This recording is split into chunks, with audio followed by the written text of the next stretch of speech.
Bonjour à tous et à toutes, je m'appelle Laura et je marche en direction de Varsovie, en Pologne. Je suis partie de Toulouse il y a 60 jours. Je marche en direction du pays de mes ancêtres, je marche pour la paix, je marche en questionnant les notions de guerre, de frontières, de paix, d'exilés et d'immigrés. Et je marche en hommage à tous les peuples qui encore aujourd'hui traversent la terre en quête d'un espace de paix. Aujourd'hui, il s'est passé plein de choses que je vais vous raconter.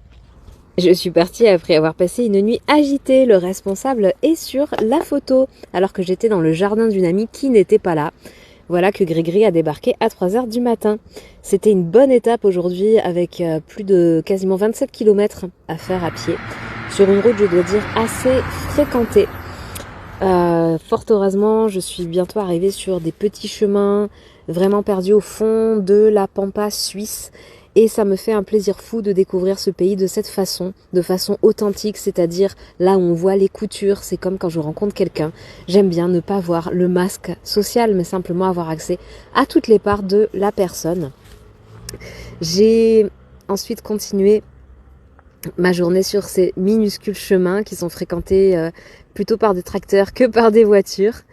Et finalement, vous voyez tout au fond de la photo, il y a ce petit temple qui m'a accueilli pour midi, un temple protestant où j'ai pu charger mon téléphone, faire une petite sieste et manger tranquillement l'onigiri qui m'a été offert par Claire dans un restaurant un petit peu plus bas, qui est une très belle histoire que je vais peut-être écrire un post dessus même pour vous raconter l'histoire en entier.